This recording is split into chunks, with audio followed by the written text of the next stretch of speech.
Welcome to the table, my knight. I will be your Squire Flash. This is the game The Tales of the Arthurian Knights. You'll get to make all the decisions in this storybook game at the end of this video. Stick around on Legendary Tactics. Thank you to Wizkids for providing a review copy of this game.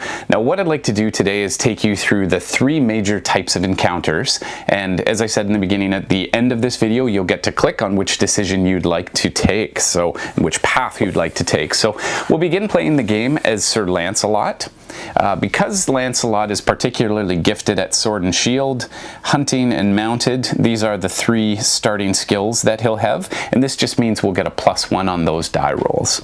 Over here we have the map. These are the different types of terrains that you'll encounter, so city, forest, mountain, plain, swamp, and sea. We begin right here. I've taken the plastic standee off so that you can see Lancelot here in Camelot. All of the knights would begin there, and we'll be playing almost like a solo game here. I'll read the passages out and you'll make some decisions. So let's begin with our starting quest. Now each character begins the game with one of these, and for Lancelot our starting quest today is escorting the Queen. You have been chosen by the King to escort Queen Guinevere to her father, King Leodegrance of Cameliard. Ooh, this could be problematic if we're taking Guinevere. Anyways, place your quest marker in Cameliard. There we go, right there. Have a standard encounter, and afterwards the Queen arrives safely. However, we'll gain 1 destiny for that, and we'll also get 1 courtly skill of our choice. The problem is our movement is reduced by 1. We're a little bit slow and we've got someone in our company with us, so we'll bear that in mind. Let's begin now with our first passage. And by the way, if you appreciate this kind of video, please make sure you share it with people, like it, comment, all of that YouTube-y stuff. It really helps us out, and it will encourage me to do more of this, or even possibly to extend this video if you'd like to play it longer. King Arthur Pendragon, Lord of 100 kings spanning Logres, Scotland, Ireland, and Brittany, stands at the head of the Round Table. "My noble lords and ladies," he says after a pause of admiration, "I challenge you to go forth and ride until you have found adventure befitting your legend. For all that surrounds us, this castle, these pennants, these magnificent swords and armor, and yea, even this sturdy table, will fade from this earth. But one thing will survive, the tales that will be told of us after we are gone.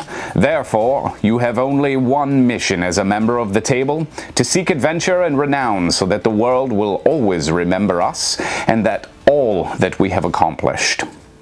Each of Arthur's chief knights stands at once, without further leave-taking, and calls for horse. Into the dark night they ride, eager to discover paths of greatness throughout the realm of Arthur and beyond. So this is where the play begins in the game. So we are going to start with our movement. Over here you see that our on the renown track for divinity we are at 0. For romance, we're at 0, and for villainy, we are at 0. So you'll have a chance throughout the game to decide whether you want to take the path of good, romance, or divinity, or the path of villainy, and that would be helping Mordred and his forces prevail. The game is told in 3 ages. We're just playing a few turns in the Golden Age over here, and we'll set it up so that you can experience 3 different types of encounters. So let's begin then. I think what we'll do is start to work towards Cameliard with our queen, and early in the game lower numbers in these areas are helpful because those are sometimes added to the die total that you need to roll in order to be successful on a quest. So later on you probably want to take on the higher challenges because the rewards are greater then, and that'll allow you to catch anyone who's ahead in destiny points, and destiny points are the ultimate goal of the game. So we'll go 1, 2, we only have 2 moves, 3 moves it would normally be, but -1 because of this. So we're going to end up here, and that is the plains. So let's see what we've got. Now normally you flip the first card, and if this is a character you'll also flip a feature card. Because it's not, we've got the Green Chapel. Now we'll just set this over here. The Green Chapel will take us to 2611, and this gives us access to this place of power here. So if we're able to make our way up to there, then we can complete a quest there. No one else can enter that zone. So we're going to 2611. In the distance, you spy a towering knight wearing green mail and riding a magnificent horse of verdant hue. When the knight sees you, he stops and waits for you to approach. "You have courage, knight," he proclaims with a gruff voice. "If you dare test your mettle, meet me at the Green Chapel during your travels. I will await you there." He then gallops off at an unearthly pace. You are now permitted to enter the Green Chapel. Place one destiny point on top of the Green Chapel location card and keep the card face up in front of you. Okay, so if we enter there, we'll claim that point. And because we're in the Golden Age, we'll turn to story 2511 when we do that. Okay, so that turn is finished. We'll move the counter forward and then we'll execute our second turn. So again, we'll move 2 spaces. That takes us up to the forest here. Yeah, I think that's the quickest way for us to get to Cameliard. We'll flip one of these. We get a rogue. And our feature is that this rogue is vengeful. So that takes us to 1710.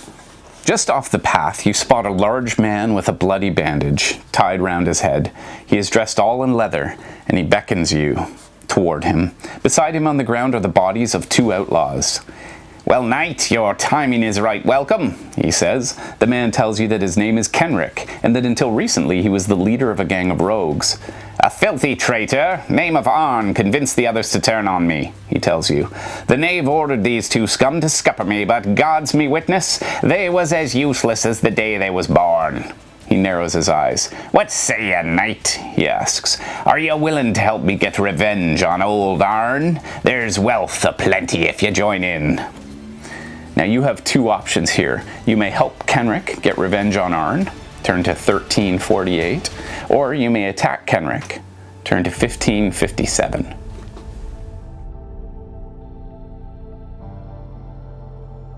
Make your choice now.